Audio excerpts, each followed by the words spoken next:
আসসালামু আলাইকুম সুপ্রিয় দর্শক, আপনাদের ভালোবাসায় আসলাম এক অসহায় দুঃখী নারীর কাছে। আমরা শুনবো তার জীবনের কাহিনী। আসসালামু আলাইকুম। ওয়ালাইকুম সালাম। আপুর আপনার নামটা কি জানতে পারি? আমার নাম পারবিন। পারবেন। দেশের বাড়ি? খুলনা বাগেরহাট। খুলনা বাগেরহাট। আপনার ফ্যামিলিতে কে কে আছেন? আমার ফ্যামিলিতে কেউই নেই। কেউ নেই? মানে একসময় সবাই ছিলেন, এখন কেউ নেই। না। তাহলে আপনি খুব খারাপ লাগে না? দুটার ঈদ গেল। হ্যাঁ, খারাপ তো অবশ্যই, অনেক কষ্ট করে চলি। খারাপ লাগা স্বাভাবিক। বাপ মা না থাকলে যার নেই সেই কিন্তু ওই ব্যথাটা বোঝে, অন্য যার আছে সে বুঝবে না। তো যাই হোক, আপনার তো বিয়ে হয়েছিল না? হ্যাঁ, আগের ভিডিও বলছিলেন বিয়ে হয়েছিল। স্বামী ছেড়ে চলে গেছে, তার মা তার চরিত্র খারাপ ছিল, এই তো আরেকটা মেয়ে নিয়ে চলে গেছে। হ্যাঁ। ওগুলো মানুষ না, বুঝছেন? এগুলা ঠিক না।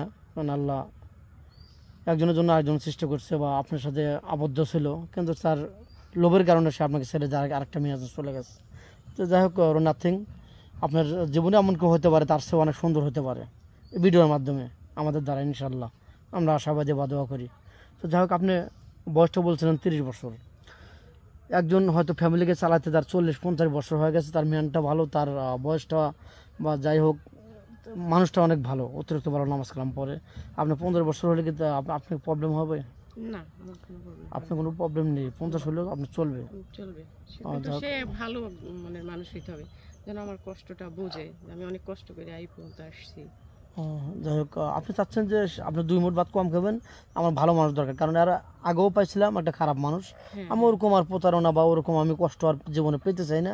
প্রয়োজন আমি একাই জীবন কাটিয়ে দেবো, কিন্তু ওরকম সলচাতুর স্বামী আমার আর দরকার নেই। এই তো আপনার একটা ভালো মানুষ দরকার, যে আমার যেন ভবিষ্যতে আর যেন দাগ আর কষ্ট দুটো নাম না পাই। জীবনে বহুত কষ্ট করছে নাকি? নাম ভুল বললাম আপু? না না, ঠিক বলছেন। আচ্ছা, যাক, আপনি তো মুসলমান। হ্যাঁ, নামাজ কালাম তো পড়া হয়? হ্যাঁ পড়ি। আচ্ছা, যাই হোক, রান্না বাড়া সব পারেন তো? হ্যাঁ পারি, মেয়ে মানুষের তো 1 নাম্বার কাজই রান্না বাড়া। হ্যাঁ হ্যাঁ, বুঝতে পারছি। আবার অনেক আছে প্রবাসী ভাই আছে, বিয়ে শাদী করে ওই দেশে নিয়ে যায়। আপনার কোনো প্রবলেম, কোনো ব্যাঘাত ঘটবে বা কেউ বাধা দেবে, যেতে দেবেন, এরকম কেউ আছে? না। আপনি যেতে পারবেন তো নির্দয়? যেতে পারবো। অনেকে আছে ওই দেশে সেটেল হয়ে গেছে, আপনাকে নিয়ে যা সেটেল করবে, হয়তো বাংলাদেশে 2-4 বছর পর পর আসবে, এত তো আপনার কোনো প্রবলেম নেই। না। তো আলহামদুলিল্লাহ, তাহলে অবশ্যই আপনি ভালো কিছু পাবেন, আমরা আশাবাদী এবং দোয়া করি। তো যাই হোক, আপনাকে কীভাবে পাবে একটু বলেন তো, ফোন নাম্বারটা দেন।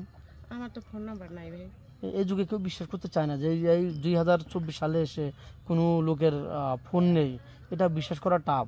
এটা আমি বুঝে যাব, কেউ বিশ্বাস করবে না, কিন্তু আমার তো চলতেই কষ্ট, তারপর আমি ফোন কিভাবে? যেহেতু বর্তমানে কেউ নেই, স্বামী এবং বাবা মা, আপনার কোনো সাপোর্টের কোনো লোক নেই, হ্যাঁ, চলাই খুবই কষ্ট।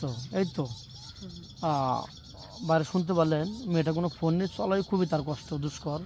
আমাদের ফোন নাম্বার দেওয়া থাকবে, কেউ ভিডিও কল দিবেন না, ভিডিও কল দিলে ব্লক করতে বাধ্য হবো, অডিও কল দিবেন। ভালো থাকবেন, সুস্থ থাকবেন, এই বলে শেষ করে দিচ্ছি। আল্লাহ হাফেজ।